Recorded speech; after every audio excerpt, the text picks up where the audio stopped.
유교 경전의 하나로서 효의 원칙과 규범을 수록한 효경이라는 책이 있습니다. 그 책에 보면 공자 선생님께서 제자들에게 신체 발부 수지 부모 불감 회상 효지시야라는 말을 남겼습니다. 이 말인즉슨 우리 몸과 털럭이라고 하는 것은 전부 다 부모로부터 받은 것이라는 거죠. 그래서 이 하나도 훼손하지 않는 것이 효도의 시작이다라는 그런 말입니다.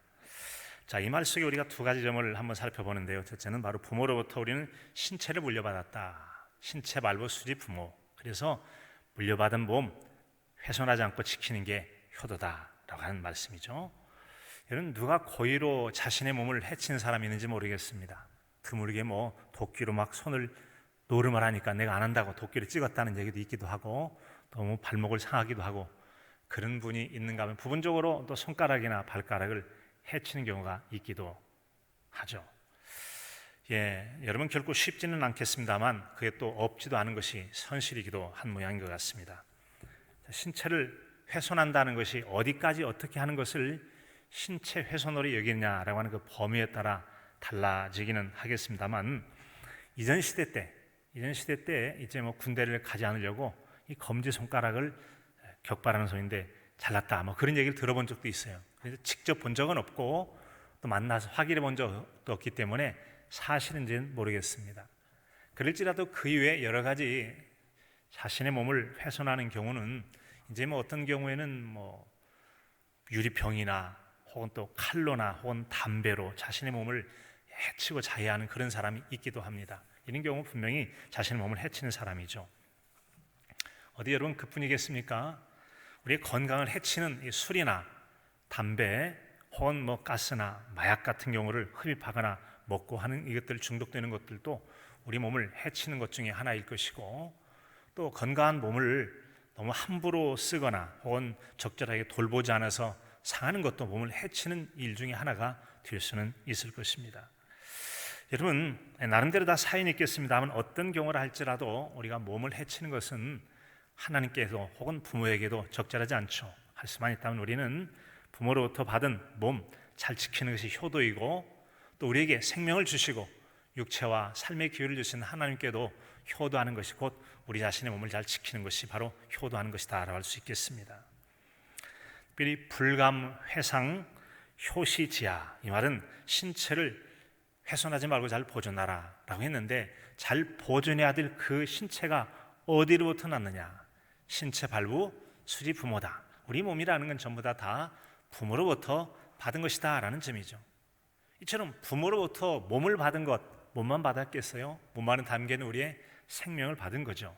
이래서 우리는 우리 몸과 생명을 잇게 한 이 부모라고 하는 존재를 우리는 생각해 보게 됩니다. 그분야말로 바로 우리의 생명을 잇게 하고 그분을 통해 이 땅에 생명의 빛을 보게 했고 우리에는 삶의 뿌리, 생명의 뿌리가 되는 분이 바로 부모님이라고 하는 분이죠.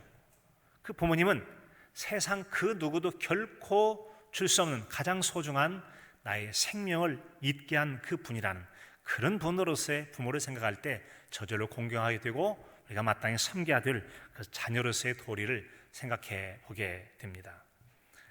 사람이 여러분 부모를 섬기는 방법이 참 여러 가지가 있죠. 옛말에 부모 효도 중에 한 가지는 입신양명이라는 게 있죠. 세상 말로 출세를 해서 이름을 날리는 겁니다. 세상에 이름을 떨치는 것 그것이 효도라고 그랬는데 과연 여러분 세상에 이름을 떨치고 알려서 내가 효도했어 라고 말해주신 사람이 얼마나 되겠어요? 대부분의 사람들은 그럴 수는 없거든요. 그 얘기는 아주 특별한 소수의 사람이고 보편적인 효도라고 할 수는 없습니다. 하지만 우리 모두는 다 효도할 수 있습니다. 이미 앞에서 말씀드린 것처럼 신체 발부 수지 부모다. 내가 부모로부터 났다. 불감, 회상, 효지시야. 몸을 상하게 하지 마라. 이것이 효도의 시작이라고 그랬죠. 그런 것처럼 우리가 우리 몸을 잘 간수하고 또 내가 부모로부터 났다라는 이 생각을 가지면서 나의 생명을 잇게 하신 그분이 얼마나 귀하고 소중한가를 생각하면서 우리가 생각이나 말 한마디나 작은 행동 하나에도 부모님에 대해서 존경하고 공경하는 마음을 가지고 대하는 이 자체가 곧 모든 이들이 할 수 있는 효도가 아니고 무엇이겠습니까? 효라고 하는 것은 바로 부모를 잘 섬기는 일을 효라고 한다고 그랬죠. 이 같은 여러분, 효하면 또 유교를 생각할 수 있고, 유교하면 또 이 도덕의 기본이 되는 세 가지의 강령과 5가지 도리를 말한다고 하는 삼강오륜을 또 생각하지 않을 수가 없죠. 삼강, 세 가지 군의 신강입니다. 임금과 신하 사이에는 마땅히 지켜야 될 그런 도리가 있다는 겁니다. 두 번째는 부의자강이란 말입니다. 어버이와 자식 사이에는 마땅히 지켜야 될 도리가 있다는 말입니다.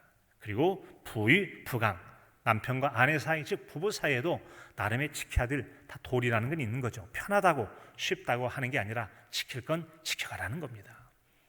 또 5가지의 또 도리입니다. 첫째는 군신유의입니다.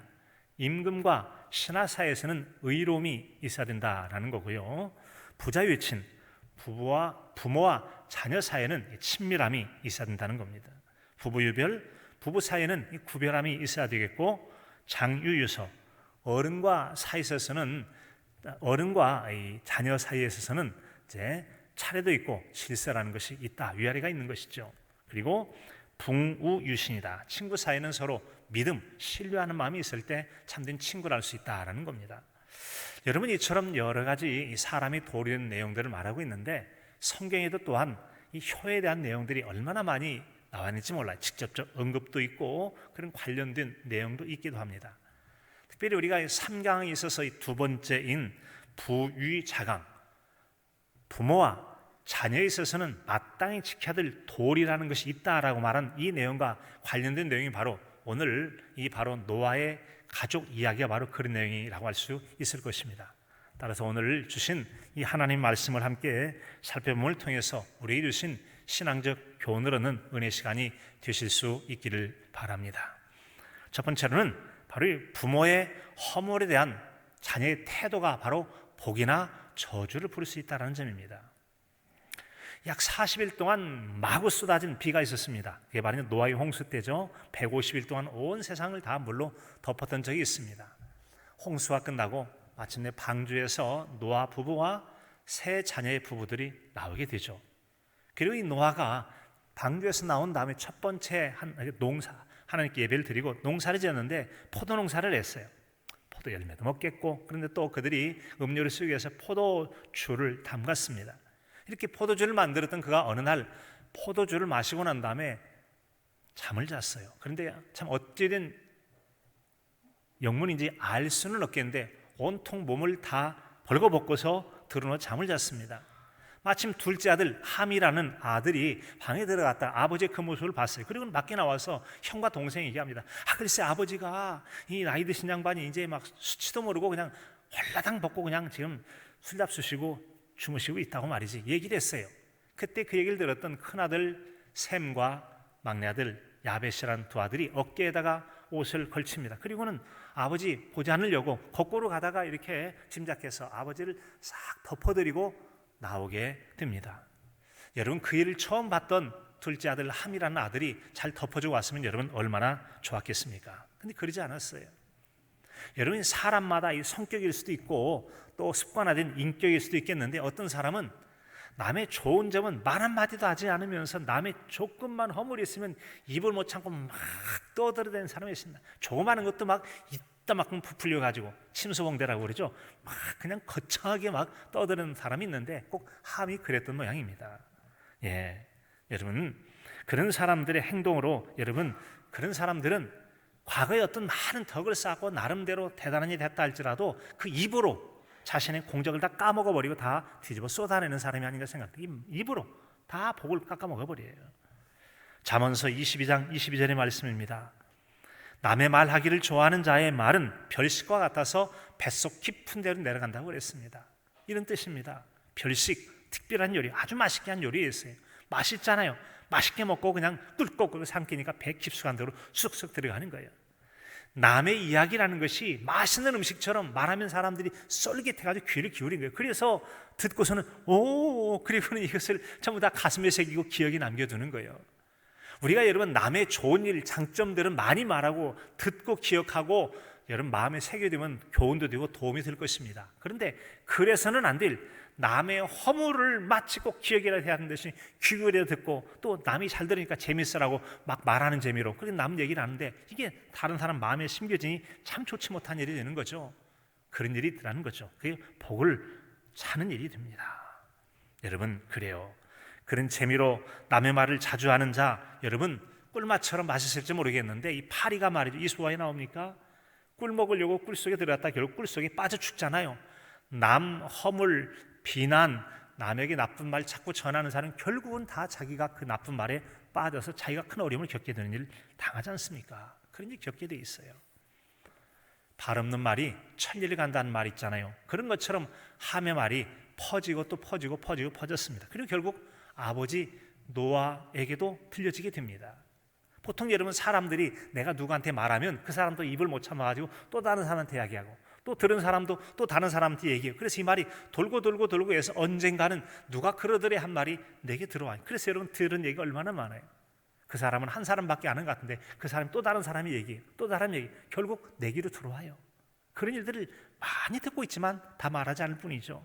여러분, 결국 자기 아들이 그렇게 한 일 듣고 아버지 마음이 어땠겠어요? 매우 불편했습니다. 그래서 여러분, 그 허물을 덮어주지 않고 말했던 함에 대해서는 아버지가 저주를 내려버립니다. 저주를 해요. 너는 네 형제들의 종이 될 거다 이놈아. 종이 된다 그래. 종이 된다고. 그 저주를 내렸대. 그리고는 그 뒷걸음을 쳐서 돌봤던 큰아들 셈, 하나님의 기쁨이 되어지는 거죠. 하나님을 찬송하라. 그리고 야베에게는 너는 창대케 될 거라고 말하면서 너는 내 형의 깃들어서 함께 잘 살아갈 것이다 라고 그들을 축복하지 않습니까? 여러분, 그래요. 우리는 허물 있는 부모에 대한 태도에 따라서 이렇게 복을 받을 수도 있고 저주도 받을 수 있다는 것을 생각하고 삼가 우리가 언행심사를 조심해야 할 것입니다. 아주 큰 다이아몬드를 가진 한 사람이 있었대죠. 그 이야기가 왕궁에도 전해졌습니다. 임금이 그 다이아몬드를 사가지고 이 왕궁을 좀 장식할 생각이 있었어요. 그래서 신하를 그 집에 보냈대요. 다이아몬드를 사러 갔던 그 신하가 마침내 그 집에 이르러서 그 다이아몬드 주인하고 만나서 흥정을 하고 거래를 했어요. 아주 비싼 값을 쳐주기로 했습니다. 아주 기분이 좋았죠. 그리고 이제 마침내 이 다이아몬드를 팔기 위해서 이 사람이 열쇠를 가지러 이제 함을 열어야 되니까 방 안에 들어갔는데 불사 마침 아버지께 주무시는데 베개를 베고 주무시는 거예요. 열쇠를 베고 주무시는 겁니다. 그래서 어떻게 할까 하다 그냥 나오게 됩니다. 그리고는 미안합니다만 오늘 안 되겠습니다. 왜 안 되느냐고. 그 값비싼 다이아몬드를 빨리 사야지. 그랬더니 오늘은 아버지께서 마침 그 다이아몬드가 들어있는 함을 열 수 있는 열쇠를 베고 주무셔가지고 내가 아버지를 깨울 수가 없다고. 그러니까 나중에 아버지 일어나면 내가 그때 팔 때니까 가시라고. 이 얘기를 들었던 신하가 못된 사람 같으면 화를 내고 그랬을 터인데 참 그분도 인격이 됐던 분 같아요. 이야, 정말 자네는 부모에게 그렇게 잠 곤히 주무시는 것까지 편히 주무시라고 하는 게 진짜 효자라고. 그리고는 왕궁으로 돌아갑니다. 그리고는 임금님에게 다 얘기를 하는 거예요. 그랬더니 역시 임금님도 훌륭하신 분이시니라 그 진짜 효자라고. 그런 아들 같으면 크게 상을 내야 된다고. 그래서 큰 상을 받았다는 거 아니겠습니까? 다이아몬드도 팔고 상도 받고 말이죠. 여러분, 그렇습니다. 잠언서 23장 22절에 말씀하죠. 너를 낳은 아비에게 청종하고 내 늙은 어미를 경히 여기지 말지니라. 너를 낳은 내 아버지의 말을 잘 듣고 내 어머니가 늙더라도 무시하지 말라. 연세가 많아지고 힘없고 돈 떨어지고 기운 없다고 이제 그때부터는 무시하고 안 된다는 거죠. 우리의 생명이 거는 데는 부모는 언제까지라도 존중하고 공경할 마음으로 대해야 된다는 거죠. 그래서 우리는 부모에 대한 우리의 작은 언행 하나에도 공경하는 마음으로 행해야 할 것입니다. 완전하지 못한 부모의 허물이 보일 때에도 무시하는 마음 대신에 복받을 만한 생각과 마음을 품고 언제라도 부모 공경하는 태도를 대할 때 하나님께서 그런 모습 보시고 복 내려 주실 줄로 믿습니다. 두 번째는 여러분, 우리는 겸손한 마음과 또 회개하는 마음을 가지고 살아야 됩니다.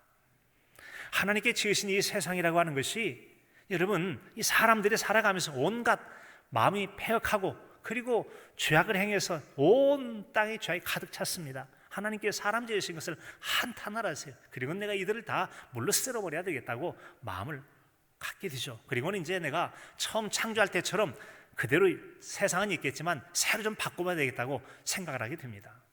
물론 처음 창조 때와는 다르죠. 왜인가 하면 노아 가족은 남겨놓으시거든요. 그리고 그에게 방주를 준비해서 정결한 짐승 7쌍씩, 짐승과 새도 7쌍씩, 그리고 부정한 짐승은 암수 이 2쌍씩을 이제 남겨놓죠. 바로 홍수 위에 그들을 생존하기 위해서 번식하게 할 계획을 둔 겁니다. 이를 위해서 노아에게는 커다란 방주를 지으라고 그랬어요. 방주, 네모난 형태의 배를 말하죠. 이 방주를 짓기 위해서 노아는 수십 년간의 세월을 들여서 아주 커다란 배를 짓습니다. 그럼 마침내 홍수가 다가올 그 즈음에 하나님께서 짐승들을 몰아주셔서 다 배 안에 들어가게 되죠. 마침내 홍수가 끝나고 이제 배에서 나오게 됩니다. 짐승도 나오고, 그리고 노아 부부도 나오고, 새 자녀의 부부도 나오게 돼요. 그리고 시작해서 농사했던 게 바로 여러분 포도 농사 아니겠어요? 이처럼 여러분 이 땅에 존재하는 모든 인류와 그리고 생존하는 모든 짐승들이 있게 한 절대적 공헌을 누가 했느냐면 노아가 했어요. 그런 공헌을 세운 사람인데, 그런 큰 공헌, 공로가 있는 사람이긴 했지만 어쩌다 보니까 실수를 해가지고 이 포도주를 마시고 홀라당 벗고 잠을 자는 커다란 실수를 했습니다. 사람이란 여러분 그렇게 공로가 있어도 실수가 있고, 때로는 실수 한 번이 그동안 쌓아왔던 여러 가지 명예나 또 여러분 그 우리의 귀한 것들을 순식간에 잃게 하는 해가 될 수도 있다는 거죠. 명성이 순식간에 물거품 되듯 사라져버리고 잃어버릴 수도 있다는 거죠. 우리가 그럴 정도는 아니라도 그런 커다란 잘못된 실수는 의도적이진 않다 할지라도 많은 손실을 볼 수 있음을 생각하고 우리가 삼가 조심해야 될 것입니다. 사람들이 이런 두고 쓰는 말 가운데 이런 말 있잖아요. 9번 잘하고 1번 잘못하면 원수가 된다는 말입니다. 참 사실은 나쁜 말이죠. 9번 잘했으면 9번 기억하고 1번 잘못했으면 어쩌다가 실수했겠지 생각하고 좋아야 되는데, 9번 잘한 것은 칭찬도 고마워지도 않습니다. 그러다가 어쩌다 뭐 서운하면 그것만 마음에 꼭 남아놓고 너 그럴 수 있어? 그리고 나 상처받았어? 그리고 그때부터는 너 그렇다고 마음이 변해가지고 아주 원수처럼 삼는다. 이게 정말 못된 말인데, 근데 사람이 그런 경향이 있다는 거죠. 왜 사람들은 그 모양인가? 이유가 있다는 겁니다. 사람에게는 부정성 편향이나 혹은 그런 형이 있대요. 부정성 효과나 부정성 편향이라는 그런 특징이 있다고 그럽니다. 이와 관련해서 엘리자베스 루카스라고 하는 심리학자가 실험을 한번 했대요. 딸기를 담은 커다란 바구니가 있어요. 거기에는 85% 열에 8, 9개 정도는 좋은 딸기를 넣어놓고, 그 다음에 좀 나쁜 상한 딸기를 열에 한두 개, 15%를 넣고서 이제 두 아이들 부류로 나누게 됩니다. 그래서 일부 아이들에게 너는 좋은 딸기를 소쿠리에 좀 담아라. 작은 그릇에 담도록 했어요. 그래서 너는 좀 나쁜 것을 담으라고 그랬습니다. 자, 일정한 시간이 지난 다음에 아이들에게 물었어요. 처음에 봤던 그 소쿠리에 보니까 딸기가 어쩌더냐고 그랬더니 좋은 딸기를 담았던 사람 아마 한 10 중에 9, 8, 9은 괜찮았을 거요. 거의 비슷하게 맞추더라는 거죠. 그런데 나쁜 딸기를 담아라고 했던 사람은 아이고 딸기 그릇 보니까 한 절반 50%는 못쓰게 생겼을 때다 라고 말한다는 거예요. 여러분 그 사람이 거짓말한 건 아닙니다. 아주 진실할 수도 있어요. 그런데 사람에게는 여러분 이렇게 부정적인 것들, 나쁘다고 생각되는 것들이 훨씬 더 의미를 부여하고 그것에 여러분 또 주목하는 경향이 있다는 거죠. 가중치를 둔대요. 이걸 가리켜서 부정성 편향 혹은 부정성 효과라고 한다는 점입니다. 사람 같은 일. 그러니까 좋은 점들은 기억하고 감사하지 않으면서 어쩌다 서운한가 있으면 그거 가지고 원수를 맺으려고 한다. 이게 얼마나 여러분 안타까운 일입니까? 그래서 10번의 칭찬을 받다가도 혹시나 어쩌다 한번 책망 듣고 꾸지람 들으면 그것 때문에 상처를 받았대. 그동안 격려하고 칭찬한 건 다 어디 가고? 사람이 좀 그런 경향성이 있다는 거죠. 그것 때문에 상처를 받고 어떤 사람은 나 이제 이 직장이 찍혔으니까 더 이상 못 다닌다. 직장 그만둔다든지 극단적 선택을 하는 안타까운 일이 있는데 그거는 잘못된 판단이에요. 사실은 부정성 편향이나 이런 효과라고 하는 것도 이게 이제 본성적으로 보면 이것이 자기를 보호하려는 보호 본성 때문에 나온 그런 본능이라고 합니다. 근데 이 본능이라고 하는 것이 때는 많이 유익하기도 하지만 이 본능은 어떤 때는 건강하지도 못하고 유익되지도 못할 경우가 있습니다. 특별히 부정성 편향, 이런 부정성 효과라고 하는 것은 상당히 좋지 못한 그런 거라고 볼 수 있겠죠. 왜입니까? 10개 중에 8, 9을 잘했음에도 불구하고 어쩌다 한두 개 부정적이면 그것이 마치 전부나 되는 것처럼 앞에 거 다 까먹어버려요. 그래서 한 번 서운하면 그때부터 원수를 삼아버려. 뭐 정이 떨어졌다나 뭐 어쨌다나. 그래서 이전에 고마웠던 거 다 까먹어버리고 삭제시키는 거예요. 없는 것처럼 여긴다는 게, 이게 여러분 아주 건강하지 못한 태도가 되어져요. 반대로 여러분, 우리가 인생을 살아가면서 정말 훈련해야 될 감정이라는 게 있습니다. 의도적인 훈련을 통해서 우리가 삶이 달라질 수 있는데, 여러분 만약에 누군가가 서운한 것이 있다면 그것을 작게 여기고 빨리 잊어버리고 흘려보내는 게 좋습니다. 서운하고 꽁하고 붙잡고 있으면 자꾸 이 소설을 쓰고 커져가지고 부풀려져요. 그러니까 그것들은 빨리 흘려보내요. 반대로 누군가 나에게 해줬던 고마운 일들, 감사한 일 있으면 작은 거라도 크게 여기고 그것을 잊지 않고 기억하려고 할 때 우리 마음이 훈련이 됩니다. 마음 훈련이 돼요. 마음이 너그러워지죠. 감사하게 되어지고 서운하고 그런 건 빨리 흘려보내니까 남질 않는 겁니다. 그런 마음 훈련이 참으로 중요합니다. 그런데 여러분, 이 같은 훈련이 참 중요한데 오늘부터 한번 좀 시험해 보시겠습니까? 한번 훈련해 보시겠습니까? 그 훈련을 하게 된다면 여러분이 큰 도움이 있게 될 것입니다. 어쩌면 그동안 나에게 그렇게 잘해준 사람, 내가 한번 서운했다고 삐져가지고 그때부터는 팩 돌아서가지고 배은망덕하게 그 사람이 못되게 굴고 있는 나를 발견할 수도 있습니다. 혹시 그런 사람 자기 발견하면 그것도 큰 깨달음이죠. 그뿐만 아니라 그런 나의 모습을 보고 상대방이 여러분 얼마나 어이없었을까도 알게 될지도 몰라요. 누군가가 여러분이 잘해줬는데 좀 서운했다고 픽 돌아서가지고 함부로 하면 진짜 웃기네. 내가 얼마나 잘해줬는데 그것 좀 못했다고 저 모양이야. 내가 누군가에게 돌아서가지고 지금 저 모양이야 하고 나에게 손가락질 사람이 있을지도 몰라요. 그런 나를 발견하는 게 얼마나 소중합니까? 어쩌면 우리가 어떤 면에서 자신이 너무도 유치할 정도로 속이 좁고 고마움을 소홀히 여긴 그런 사람이라는 걸 깨닫는 기회가 될지도 모르겠어요. 내 마음 훈련을 하다 보면 알게 됩니다. 노아는 자신의 실수를 비롯된 일로 허물을 들춘 자녀에게는 저주를 했고 또 허물을 가린 자녀에게는 축복하게 됐습니다.